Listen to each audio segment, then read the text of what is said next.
Hello everyone, welcome back to my channel. इस part के start में हम देखते कि जीहुन यूना के घर पे होता है और बर्तन धो रहा होता है। तभी वहाँ यूना आती है। वो काफ़ी ज़्यादा टेंशन में होती है। वो जीहुन से कहती है, मैं प्रेग्नेंट हूँ, अब मैं क्या करूँ।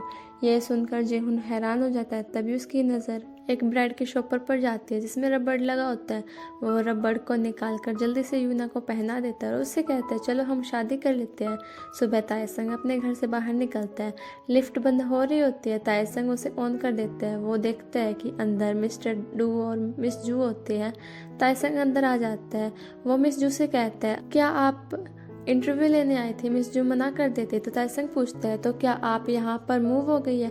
लेकिन आप यहाँ मूव नहीं हो सकती क्योंकि इस फ्लोर पर सिर्फ 2 ही घर है, एक मेरा और एक मिस्टर डू का। मिस्टर डू कहते ये मेरे घर पर थी। तायसंग कहते अच्छा। फिर उसे अचानक याद आता है और वो हैरान हो जाता है और कहते हैं, क्या तुम दोनों। ये सुनकर वे दोनों मुस्कुराने लगते। ये देखकर तायसंग और भी ज़्यादा हैरान हो जाता है और लिफ्ट खुल जाती है और ये निकल जाते हैं। नेक्स्ट सीन में यूसेंग और ओहान तायसंग के बिल्डिंग में आते हैं। इतने में यूसेंग के पास से जीहुन की कॉल आती है। यूसेंग कॉल रिसीव करता है और उसकी बात सुनने के बाद बहुत ज़्यादा हैरान हो जाता है और कहता है, मैं अभी आता हूँ। फिर वो जल्दी से कार स्टार्ट करता है। ये जल्दी से मीटिंग रूम में आते हैं तो वहाँ जीहुन और यूना वहीं बैठे होते हैं। फिर थोड़ी देर बाद मिस्टर सॉन्ग भी वहाँ जाते हैं। जीहुन और यूना खुश होते हैं पर ये तीनों काफ़ी ज़्यादा टेंशन में होते हैं। ओहान उनसे पूछते हैं, ये कब से चल रहा है जो ये बात यहाँ तक पहुँच गई। यूना बताती है, हमें एक दूसरे को जब से डेट कर रहे हैं, जब से हमारी ड्रामे में फर्स्ट किस हुई थी। यूसेंग कहता है, तुमने हम सब से छुपकर सीक्रेटली डेटिंग की और अब ये प्रेग्नेंट हो गई है। ये सुनकर मिस्टर सॉन्ग हैरान हो जाते हैं। जिन कहता है, आप सबको परेशान होने की ज़रूरत नहीं है, हमने डिसाइड कर लिया कि हम शादी करेंगे। फिर हम यूसेंग और मैनेजर को देखते हैं। वो यूसेंग से कहते हैं, क्या तुम्हें याद है मैंने 3 साल पहले क्या कहा था। तो यूसेंग कहता है, आपने कहा था कि मैं 3 साल बहुत मेहनत करूँगा और फिर आराम करूँगा। क्या आप उस टाइम सीरियस थे। मैनेजर कहता है, मैं तुम पर बहुत ज़्यादा विश्वास करता हूँ, मेरे बाद तुम मैनेजर बनोगे ताकि मैं कुछ समय के लिए रिलैक्स कर सकूँ। यूसेंग मान जाता है। नेक्स्ट सीन में हम यूना को देखते हैं। आज उसकी शादी होती है। दाही उससे मिलने आती है। वो मिस्टर सॉन्ग को देखकर हैरान हो जाती है। मिस्टर सॉन्ग बताते हैं, ना तो इसकी कोई बहन है और ना ही कोई दोस्त, इस वजह से मुझे इसका बैग पकड़कर खड़ा होना पड़ रहा है। जेहुन गेट पर खड़ा होता है। मैनेजर उससे कहते हैं, तुम बहुत हैंडसम लग रहे हो। फिर यूना और जेहुन की एंट्री होती है। सभी खुश होकर उनके लिए क्लैपिंग कर रहे होते हैं। फिर ये स्टेज पर आ जाते हैं। मैनेजर इन्हें किस करने को कहते हैं। ये दोनों किस करते हैं। ओहान पीछे खड़ी होकर देख रही होती है। इतने में तायसंग आकर उसका हाथ पकड़ लेता है। ओहान हैरान हो जाती है। फिर ये शादी को एंजॉय करने लगते हैं। नेक्स्ट सीन में प्लेन का सीन दिखाया जाता है। तायसंग और ओहान अलग अलग बैठे होते हैं। तायसंग ने अपने मुंह पर मास्क लगा रखा होता है ताकि कोई उसे पहचान ना सके। फिर एयरपोर्ट का सीन दिखाया जाता है। तायसंग आगे चल रहा होता है और ओहान पीछे चल रही होती है। इनको जो भी बात करनी होती है ये मैसेज से कर रहे होते हैं। वहीं एयरपोर्ट पर दाही और कांग अपने ड्रामा की शूटिंग के लिए आए होते हैं। दाही की नज़र तायसंग पर जाती है। ये देखकर हैरान हो जाती है। कांग उससे पूछता है, ये कौन है। तो दाही कहती है, ये तायसंग है। कांग कहता है, तुम्हें कैसे पता ये तायसंग है। तो वो कहती है, चाहे मुझे इनका फेस ना दिखाई दे रहा हो पर मैं बता सकती हूँ कि ये तायसंग है। दाही उसके सामने आकर कहती है, तायसंग। ये सुनकर हैरान हो जाता है।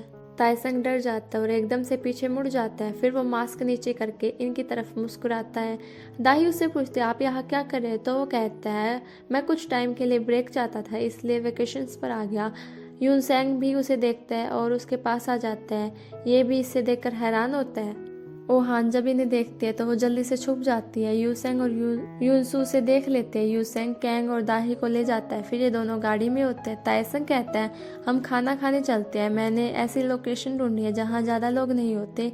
ये एक होटल में आते हैं। वहाँ बहुत ज़्यादा लोग आए होते हैं। ओहान अंदर देखती है तो वहाँ यूना और जेहुन बैठे होते हैं जिस वजह से भीड़ लगी होती है। ओहान उन्हें देखकर हैरान हो जाती है और जल्दी से गाड़ी में आकर बैठ जाती है। वह तायसंग को बताती है कि अंदर जेहुन और यूना आए हुए हैं अपना हनीमून मनाने के लिए। तो तायसंग कहता है, हमें यहाँ से चलना चाहिए। फिर ये एक खेत में आ जाते हैं। फिर ये दोनों सेल्फी ले रहे होते हैं कि ओहान देखती है कि बहुत सारे लोग इनकी तरफ ही आ रहे होते हैं। ये देखकर वो दोनों छुपने लगते हैं। ये यूसेंग की टीम ही होती है। ये दोनों कार में आकर बैठ जाते हैं। तायसंग काफ़ी ज़्यादा सैड होता है। इतने में यूसेंग विंडो पर नॉक करता है। ये इनके लिए खाना लेकर आया होता है। ओहान बहुत खुश हो जाती है। यूसंग बताते हैं कि आज पूरा दिन हम यहीं रुकने वाले हैं।